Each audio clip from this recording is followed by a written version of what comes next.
My name is Ron and my wife Lily, and I have been happily married for 15 years. Our family brought me great joy, and I appreciated the love my wife gave me. Over time, our relationship grew and we had two lovely daughters. Both of us had steady, successful jobs. Lily worked as a translator at a film studio, and I worked as a security guard at a company. My love for my wife was immeasurable, and I was confident in her everlasting devotion to me. We were in good health, living in a beautiful house in a nice neighborhood. Our life was full of happiness, and it felt perfect. After our second daughter was born, Lily struggled to lose the weight she gained, but her captivating blue eyes remained attractive. She chose not to wear contact lenses because they caused discomfort when reading or working with papers. Instead, she wore glasses with large lenses, which emphasized the attractiveness of her eyes, making them even more seductive.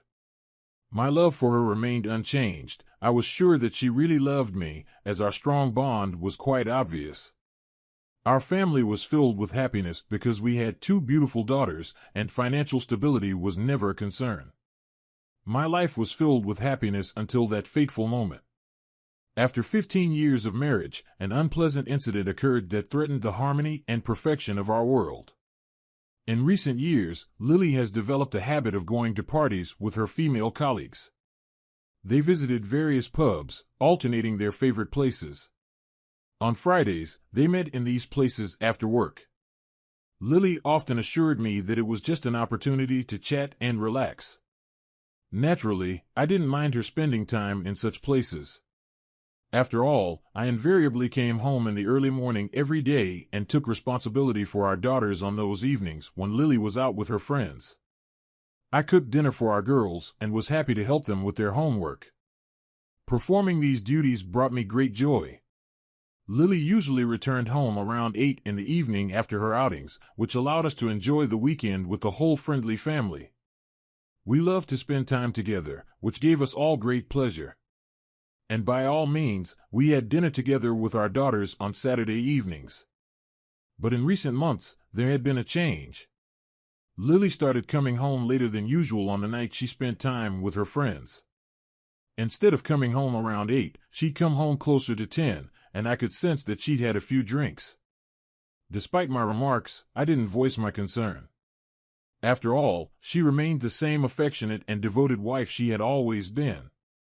Every time she returned from an outing, her face lit up with a familiar smile, making me want to hug her tightly.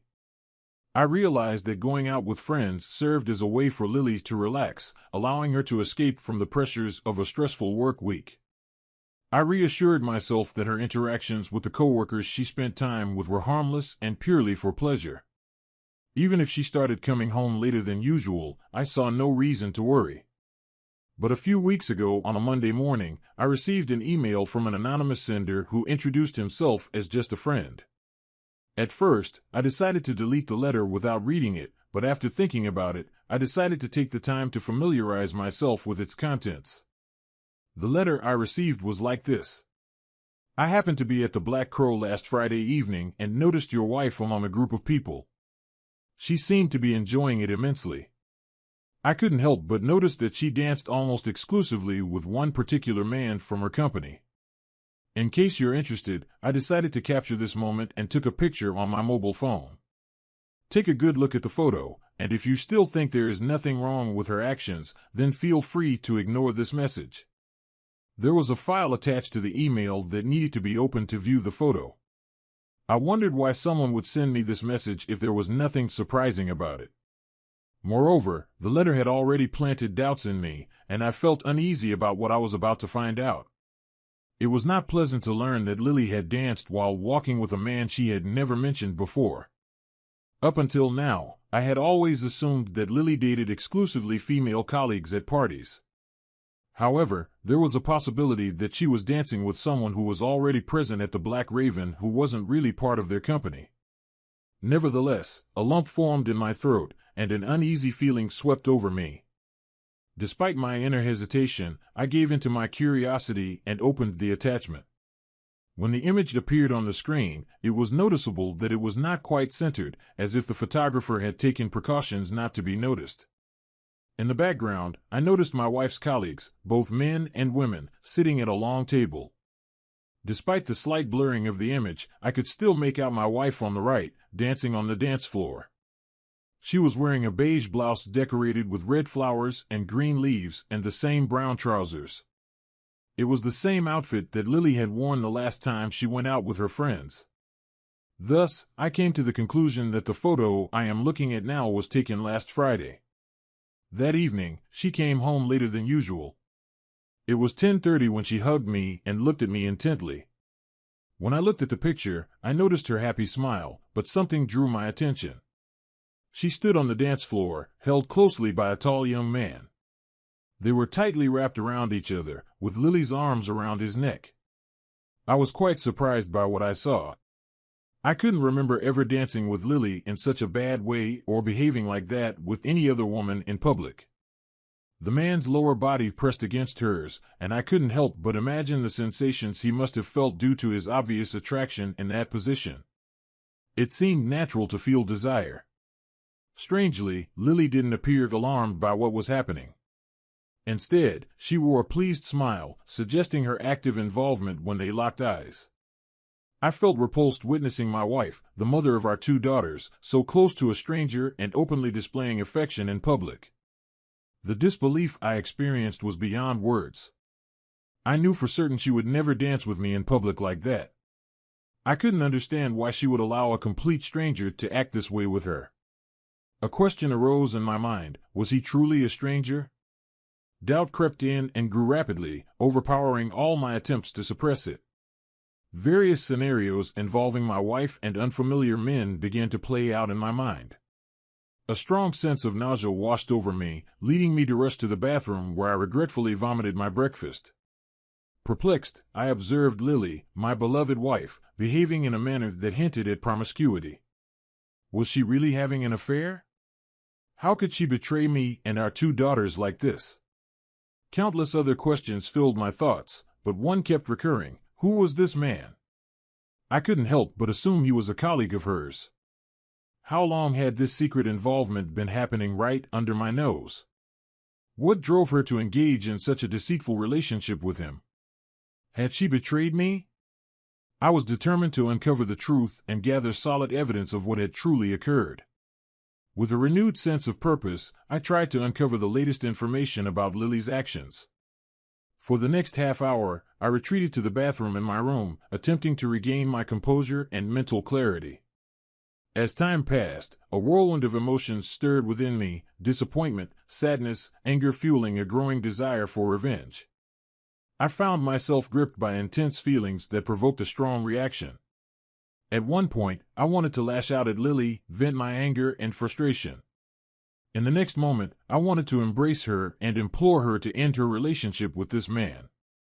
Divorce seemed like a viable option, but within a few minutes, I was already considering forgiveness and giving her another chance. Sitting on the toilet, I began to question my sanity as these tumultuous thoughts consumed me. Eventually, I managed to regain control of my emotions.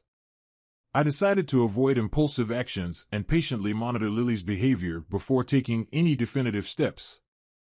It was crucial not to let my emotions dictate my decision, as I needed a clear understanding of the situation before making a choice. No, I had to remain patient and refrain from confronting her with what I had discovered. At the same time, I was resolute about uncovering the truth at any cost. I needed concrete evidence to determine if she was being unfaithful or simply indulging in excessive enjoyment. However, I couldn't ignore the fact that she had deceived me by withholding the full truth about her outings with her friends. I noticed that her workplace was just a few blocks from where I worked. Given my frequent business trips, it was relatively convenient for me to keep an eye on Lily. So the next day around 11 a.m., I discreetly parked my car at the far end of her workplace's parking lot. Thanks to the tinted windows in my company car, I was confident that I remained hidden from prying eyes. As I carefully watched the exit door, I patiently waited there until 1 p.m., but she never appeared. I repeated this pattern throughout the week. Finally, on Friday at 12:15 p.m., I spotted Lily with 3 individuals, 2 men and a woman. They all got into a black BMW, with Lily sitting in the front seat next to the driver. Without hesitation, I followed them. Our discreet journey took us through busy streets until we arrived at the parking lot of an upscale restaurant. From my spot across the street directly facing the restaurant, I observed her cheerful laughter as they entered. Remaining in my car, I patiently awaited their departure, which occurred at 2 p.m. Lily walked alongside a tall man with blonde hair, the same man she had danced with in the photo I possessed. There was an air of excitement and camaraderie about them, evident in her playful interactions with him. It was this display that stoked my anger. Together, they returned to her workplace and disappeared inside. Up until this point, Lily hadn't committed any serious wrongdoing except for not informing me of her actions. She frequently dined with both men and women, but what troubled me most was the seemingly socializing this group displayed during lunch. Two couples, clearly not friends or colleagues, and that concerned me deeply. What struck me as unusual was that on that Friday, Lily didn't join her female colleagues for their post-work gathering. She returned home at 5:15 p.m., cheerful and wearing her usual smile. Displaying remarkable self-control, I refrained from bombarding her with questions. But as we sat in front of the TV after dinner, I couldn't resist inquiring about her day at work and her lunch. For a moment, she appeared confused, but she quickly responded. She claimed to have had a tuna sandwich she had prepared that morning before heading to work. A liar and possibly even a cheater. Despite my mounting anger, I couldn't ignore the urge to embrace her when she looked at me with her beloved blue eyes, even as she uttered this blatant lie. Conflicting emotions surged within me, torn between resentment and an overwhelming desire to hold her close. Such deep love for a person could elicit such emotions. I knew full well that I had to maintain my composure and self-control so as not to act impulsively and later regret my actions. Instead of pursuing her with questions, I made a conscious choice to change the subject and discuss my own workday. I attempted to behave as I normally did during our weekends together. Lily didn't seem to sense the gravity of the situation. Furthermore, that evening, we exchanged hot words twice, and she behaved as affectionately as ever, like a loving wife. During our vacation, we decided to take our daughters to the zoo to create cherished family memories. For a while, I forgot about the events of the past week, and our day was filled with laughter and joy. Throughout the week, I refrained from monitoring her whereabouts during lunch, as I planned to track her down on Friday evening after work. When my daughters returned home at 3:15 on Friday, I was already there and eagerly awaited their return. I ordered pizza for them, ensuring their happiness, and explained that I had some business at the office. I left them both. My daughters had become quite independent, and I calmly left them alone in the house, provided they locked the doors. I knew they would be sound asleep in their room by the time I got back. Without hesitation, I got into the car and headed to Lily's workplace, arriving there at 5 o'clock. Observing from a distance, I noticed how she drove out of the parking lot, heading in the opposite direction of our house, indicating her intention to meet her friends at the pub for an evening party. It was not difficult to follow her unnoticed, as a line of 6 cars served as a convenient shield for my car. En route, my wife's Toyota seamlessly merged with other cars heading to various venues, like a pub, a gathering place, or a dance hall, depending on one's perspective. 10 minutes later, I spotted Lily's Toyota along with 6 other cars entering the parking lot adjacent to an establishment known as the Glass Shoe, which uniquely combined a bar and a restaurant. Choosing to remain discreet, I parked the car at the far end of the parking lot, carefully observing the surroundings from the side. After everyone entered the establishment, I exited the car and took a leisurely stroll around the vicinity. It seemed prudent to gather as much information as possible about the place my wife frequented. The pub stood a distance away from other buildings, surrounded on all sides by a parking lot. 2 of its walls faced the street, as the pub occupied a corner space, while the other 2 sides were marked by a neatly trimmed cedar fence standing 5 feet high. In front of the fence, parking spaces were available. At that point, I noticed a black BMW from the group, the same one Lily had used to go to the restaurant the previous Friday. Surprisingly, it was now parked prominently in front of the cedar hedge, distinguishing it from the other cars parked outside the building. Upon closer examination, I realized that the building had two different entrances, one leading to the restaurant and the other to a bar situated at the back. Both the bar and the restaurant had fire doors intended strictly for emergencies. On the opposite side, where most of the cars were parked, there was an additional entrance. Moreover, there was another entrance leading to the bar, but Lily's company did not use it. Instead, they chose the entrance leading to the restaurant part of the building. Returning to the car, I retrieved the attire I had prepared for this occasion. Swiftly, I changed into a black windbreaker, donned a baseball cap, and put on glasses to alter my appearance. Finally, I inserted a protective prosthesis into my mouth to slightly modify my facial features, similar to a boxer's mouth guard. Despite its hindrance to speech and drinking, I paid no heed because my intention was not to engage in conversation or consume beverages. Glancing at my reflection in the rearview mirror, I reassured myself that I would remain unrecognizable. After patiently waiting for another hour in the car, I finally entered the bar. I spotted a group including my wife sitting together near the dance floor, enjoying drinks and having a good time. Among them were 6 women and 4 men, including my wife. Upon noticing that my wife was sitting in proximity to the same man she had dinner with the previous Friday, a wave of sadness and disappointment overwhelmed me. I couldn't shake the suspicion that there was something between them.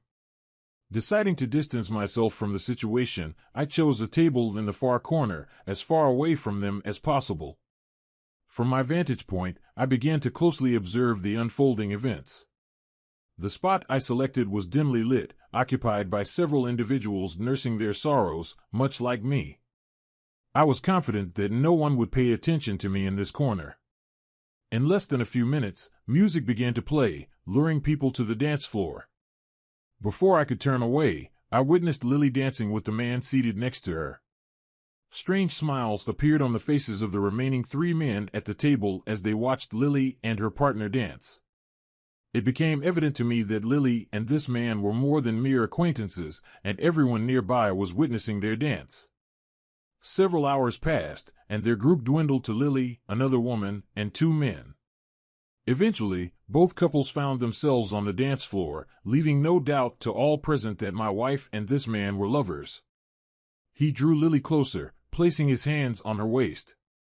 They swayed on the dance floor with subtle movements, their bodies pressed closely together. In that moment, I witnessed him leaning down to kiss her, whispering something in her ear. I observed her nodding in response, and without hesitation, they left the room hand in hand.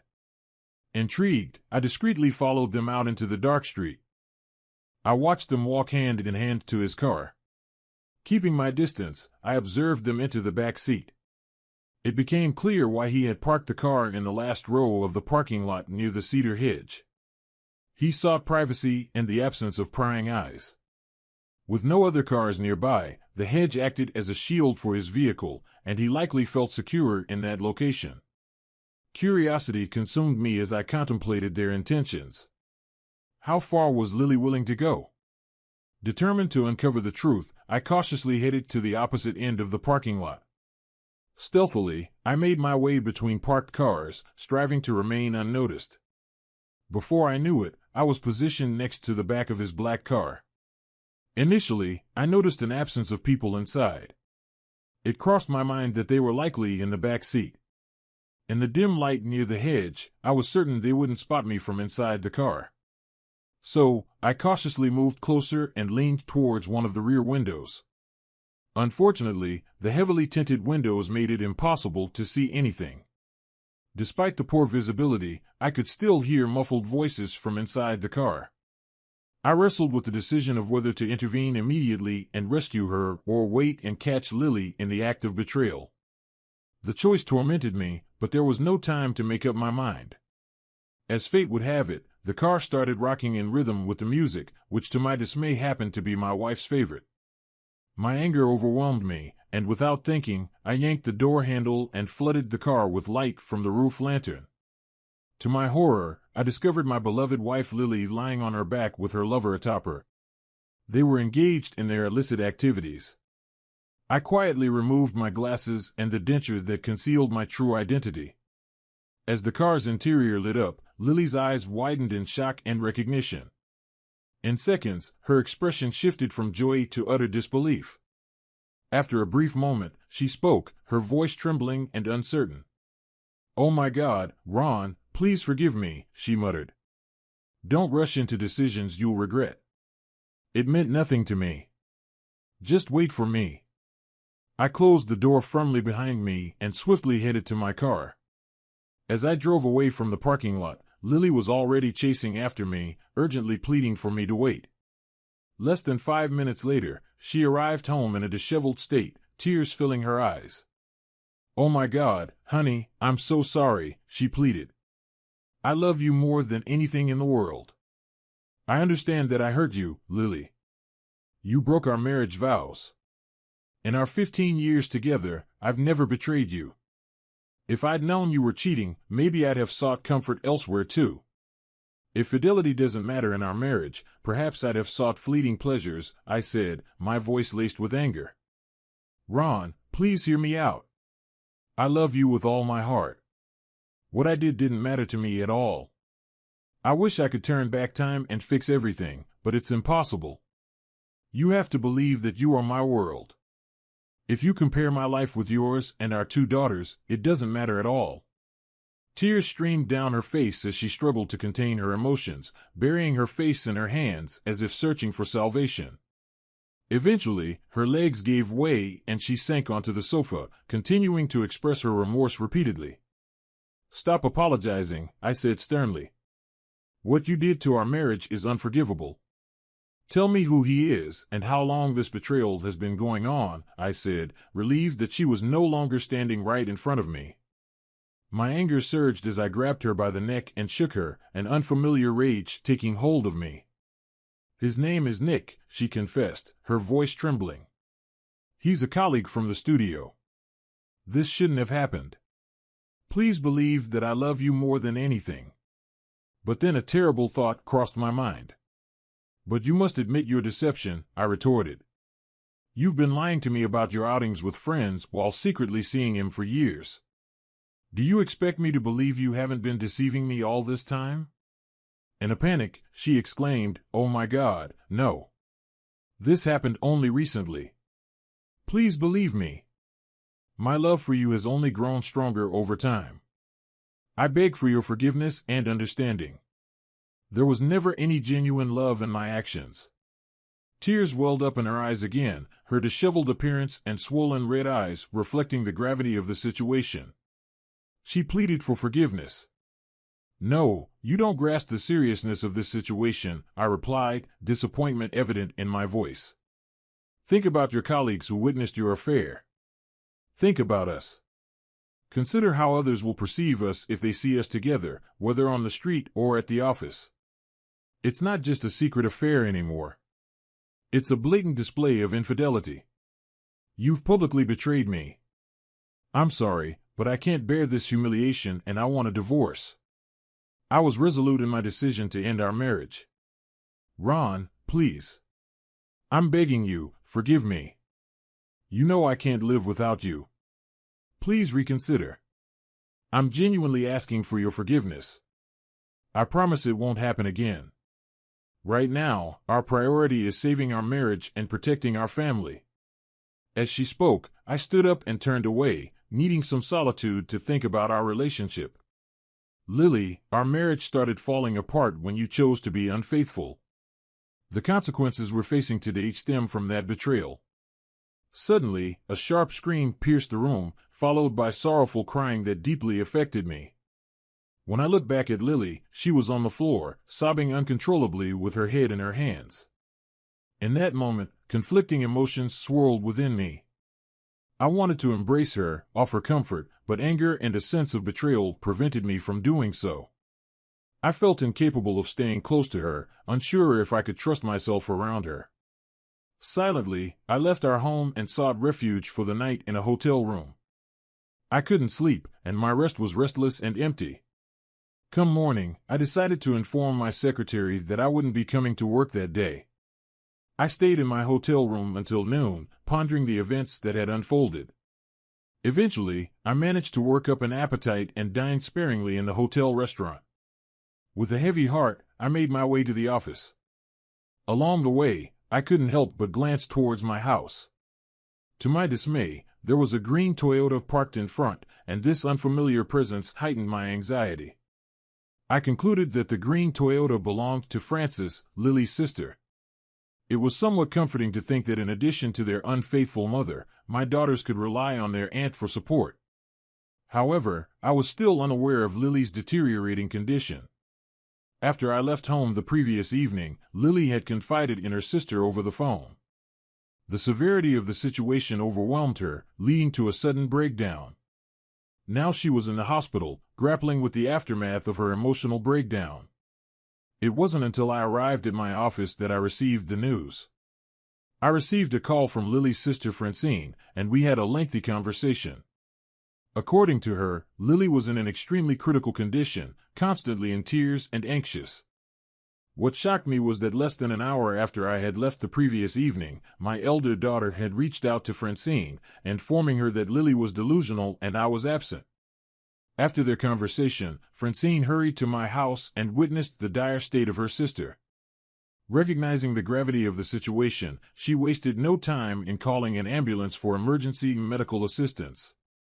Francine assured me that she would stay at my house to care for and support my two daughters during this challenging time. She strongly urged me to visit my wife at Santa Maria City Hospital. When our conversation ended, I was overwhelmed by shock. I realized how selfish and dismissive I had been the night before. The weight of my actions, or lack thereof, weighed heavily on me. I truly decided to leave my home, abandoning my daughters and wife when they needed support the most? Maybe, but one thing was clear to me. If I had stayed with her that evening, there was a disturbing possibility, however small, that my emotions could have led to cruelty due to the immense pain caused by her actions. While she may have played a significant role in the breakdown of our marriage, I had never considered myself a person who ignored problems or avoided facing them directly until yesterday. Was that what I did in this situation? Lily and I were confronted with a monumental issue, certainly a significant one, but was leaving my family when they needed me the most the only way to justify my decision? Regret and guilt overwhelmed me, intensifying my sense of sadness. Tears streamed down my face as I hid behind the table. Deep down, I wondered if there might have been an alternative path, a path of forgiveness, reconciliation, and perhaps even a distant chance to salvage what remained of our relationship. Of course, the fact that we were in this situation was the result of Lily's actions. She bore full responsibility for betraying the sacred trust that should have been reserved solely for me. But the thought of ending our marriage weighed heavily on my heart, knowing it would cause great pain to my two beloved daughters. It became evident that I needed to explore an alternative solution, and I contemplated the idea of forgiveness. Gradually, as I processed the shocking news of Lily's hospitalization, I found a renewed determination. Without hesitation, I got behind the wheel and raced to the hospital, determined to uncover the truth about her actions and understand the situation. Doubt filled my mind, and I entered the hospital without a clear plan or knowing what I would say to Lily. But one thing remained certain: I was determined to seek the truth. As I sat in the hospital, I reflected on a piece of wisdom my mother had once imparted to me: cheaters always eventually face the consequences of their actions. This idea still lingers in my mind as I think back to my wife's betrayal. When she was just 20 years old, Lily and I got married, and our once happy marriage seemed like a dream come true. Our two beloved daughters brought us joy, and our comfortable home in a lovely neighborhood was a symbol of contentment. We didn't have financial troubles, and most importantly, our love was undeniable. However, life took an unexpected turn when, shortly after our younger daughter turned 6, Lily landed a job at a nearby film studio. With her proficiency in multiple foreign languages, she secured a position as a film translator. Her work as a voice translator was truly impressive, providing us with financial stability due to her impeccable skills. For 5 years, my wife excelled in her role until a new translator arrived. This tall, charismatic, blonde-haired colleague quickly became the center of attention among the studio staff. Despite the many admirers he had, he seemed oblivious to their affection. He shared Lily's proficiency in various foreign languages, leading to frequent encounters at work and the blossoming of a friendship that soon deepened. Herein lay the problem that troubled my wife's heart. Love surreptitiously crept into her emotions before she fully comprehended it, leaving her in a state of confusion. Before long, she realized she had fallen for him. Initially, he treated her no differently than other coworkers, focusing on work-related matters and maintaining a professional rapport. But when he began joining their bi-weekly outings, a subtle shift occurred. Gradually, they crossed the line from professional collaboration to a deep friendship. They confided in each other and shared the intricacies of their lives. Lily never discussed any of this with me. Soon, he became a regular presence at gatherings and dinners among their female colleagues. Her first mistake was not informing me when men started attending their gatherings. With time, their connection evolved into something more profound. On the dance floor, swaying to slow songs, they felt like a single entity. However, I remained oblivious to the depth of their relationship.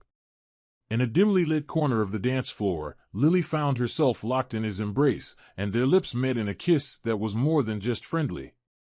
It was a kiss that shook her to the core, and so a chain of events was set in motion.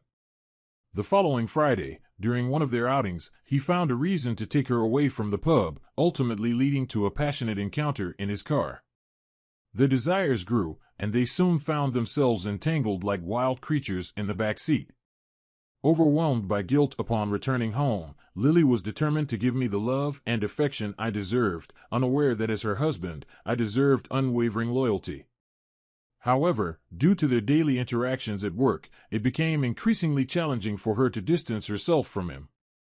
They had grown too comfortable in each other's presence. But Lily's love for me remained steadfast. I was willing to sacrifice everything for Ron because my love for him remained unshakable, she told herself. Lily never intended to hurt me through her infidelity, but she was gravely mistaken in believing that her connection with him surpassed the bond we shared. This affair continued for 4 months, and now she lay in a hospital bed, revealing all the details of her betrayal. I listened, shedding tears without interruption. Lily vowed to do whatever it took to save our marriage. However, I couldn't decide whether I could live with the memories of her infidelity, but I couldn't bring myself to tell her. After all, my beloved wife was in a fragile emotional and physical state, and I didn't want to inflict further pain on her. So I returned to my hotel room and contacted my lawyer, asking him to prepare the necessary divorce documents. I was deeply concerned about how the divorce would impact Lily's condition. I didn't want her to suffer, but it seemed inevitable. While the divorce papers were being prepared, I spent quality time with my beloved daughters. I didn't plan to seek custody. Instead, Lily and I should jointly raise them, albeit not under the same roof. However, my plans unraveled when my lawyer delivered the divorce papers to Lily, who was still in the hospital. Her emotional state worsened upon learning of the divorce, and that dreadful day marked a turning point for the worse. She suffered a stroke when she realized I had initiated divorce proceedings. When her doctor informed me of this, I began to despise myself. I should have waited to proceed with the divorce until Lily had fully recovered. I spent 3 days by her side holding her hand. Lily's condition deteriorated, and even after 2 months, she only showed partial improvement. She was left paralyzed on her left side, and it was a heartbreaking situation for all of us.